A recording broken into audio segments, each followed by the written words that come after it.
Hey guys, welcome back to my channel, and for those of you who don't know me, basically my name is Franz and I'm a health inspector, and today we're going to discuss exactly how it's like to become a health inspector on a day-to-day basis and what my journey was like in becoming one. So I will also talk about the education that's required, the certification that you basically need to obtain your license in becoming a health inspector in Canada and basically work.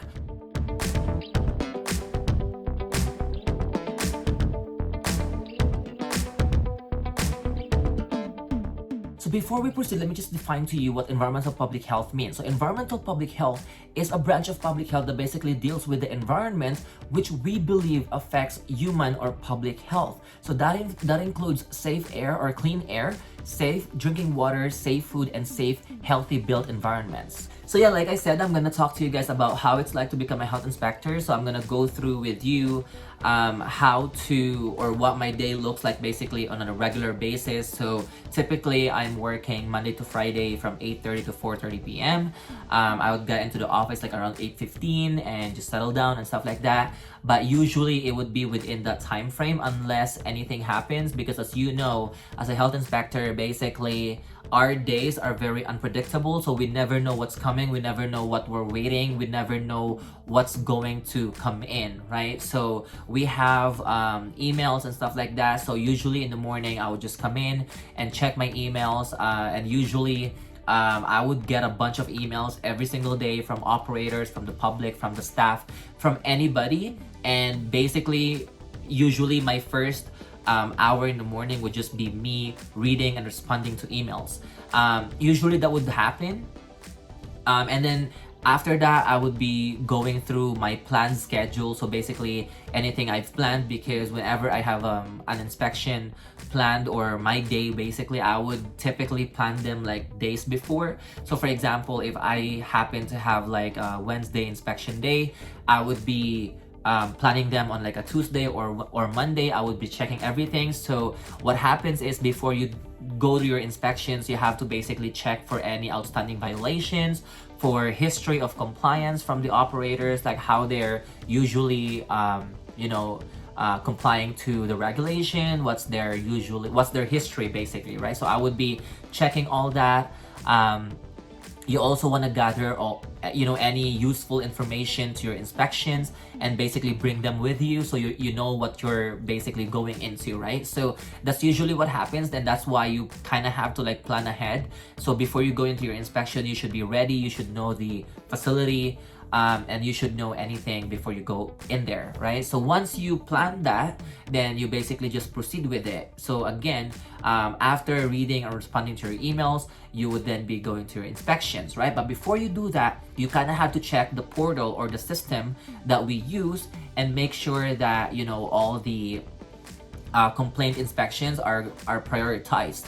So if we receive anything in the morning, for example, and I plan that day to be routine inspections or re-inspections, or I plan that day to be just me in the office, but if anything comes in, if there's an outbreak, for example, or there's an emergency, there's a water breakdown, there's a pipe leakage, anything that you need to be elsewhere, then you kind of need to prioritize that, because that's an emergency, right? So as a health inspector, and as someone who is basically part of the health department, then anything health related would be you. So you kind of have to be prepared to act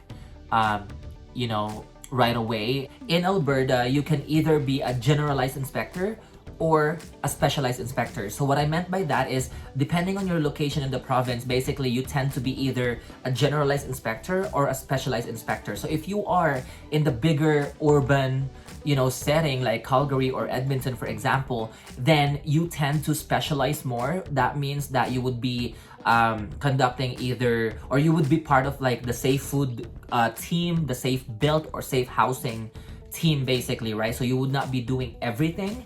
So if you are part of the safe food, for example, you would be conducting food inspections, so like restaurants, grocery stores, mobile vendors, or food trucks, or anything with food related. If you are going to be part of the safe built team, then you would be part of anything that's built by humans, right? So that would be daycares or childcares or long-term cares, or swimming pools, or other things, right? So nail salons, tattoo shops, piercings, all that. But if you are going to be part of the safe housing team, then you would be part of, or you would be conducting housing inspections. There's also some, rural offices or rural areas where you would be doing everything, which is basically what I do. So I am a generalist inspector, which means that you would be given a specified geographic region, or that would be your district, and in that district you would be doing every program area in the environmental public health department. That means you could be doing a restaurant inspection or childcare after, and in swimming pools. It's up to you on how you would basically schedule your day. So as a health inspector, our inspections are very flexible basically. So you could always plan your day, and it's always gonna be different than the other days. So if, for example, today I just feel like doing restaurant inspections, I would be doing restaurant inspections, and basically tomorrow I would be, doing something else. Or you could also be doing restaurant in the morning, and then, daycares at noon, or maybe swimming pools in the afternoon or something. So it's up to you on how you would be planning your day. But again, as a health inspector, you get to plan your day and you get to do what you wanted to do. We also have office hours or office days where we basically just be in the office, either writing inspection reports. We're gonna be in a meeting with with people. We're gonna be calling people. We're gonna be dealing with bacteriological water sample results, calling people, calling operators and stuff like that. So yeah, you could always plan your day, and that's the good thing about being a health inspector, because you're not really doing, or you're not really following any pre-made calendar or pre-made schedule from someone else or anything. So again, that would be one of the perks that we have. So yeah, so that would be how it's like to become a health inspector. So you would be going into restaurants, right? And you basically talk to operators, you talk to the staff, you try to educate them, you try to correct violations, you try to see violations in the first place and basically correct them, educate them. And that's majority of the work that we do is basically educating the public, right? So like how to prepare safe food, how to basically make sure that your childcare facility is safe for the kids, right? Your swimming pools, how it's going to be safe for people to bathe in and stuff like that. So a part of or majority of the work that we do is basically just to ensure that anywhere where the public would go would be safe for them to go there, right? So that would be part of our role. And yeah, a majority of that would be what you would do, right? Again, it depends if you are a generalized or specialized inspector. So again, if you are a specialized inspector, you would be focusing or specializing in like a specific program area in the Department of Environmental Public Health. But again, I kind of want to be generalized, which means that I can do anything I want, right? Like give me a place, give me a district, and basically I'll do everything in that district, right? So you would be in charge of the entire area. So right now my office is a one-person office, which means that it's only me. But there's also other offices that are 2-person or 3-person. So which means that they get to share the geographic region, or they get to divide it in however way they wanted to divide it. But as of right now, I'm in a 1-person district, which basically means that I get to do everything, right? So that's a good thing, and that's a good practice, especially if you are someone who basically just finished school and you just wanted to gain as much experience as possible. So that would be a good route for newly grads out there. So yeah, that's basically how it's like to become a health inspector in Canada. So that's basically my life right now in a nutshell. But if there's anything I missed or anything you wanted me to clarify on my next video, please let me know in the comment section below, okay? So from now, we're going to talk about what's the required education and required certification for you to be able to practice as a health inspector in Canada. So the very first question you should ask yourself would be, where are you planning to get your education? So if you're planning to get your education from the province of Alberta, then you need to have at least a Bachelor of Science degree in any field. That could be in biology, chemistry, physics, general science, environmental science, anything.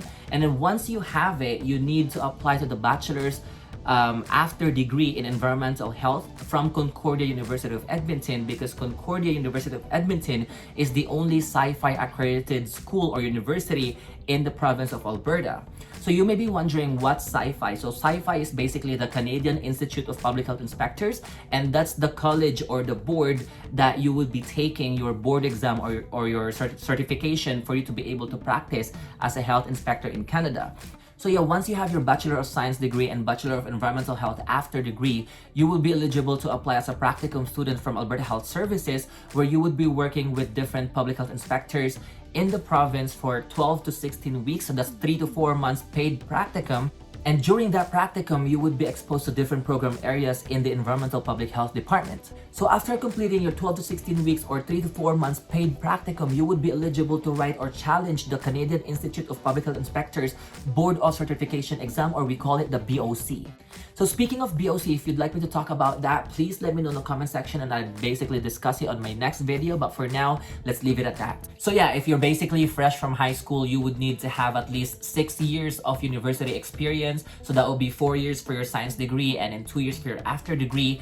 And then you would need to, have your practicum and all that. And basically in general, it should take you at least 6 years to basically complete your education and your certification.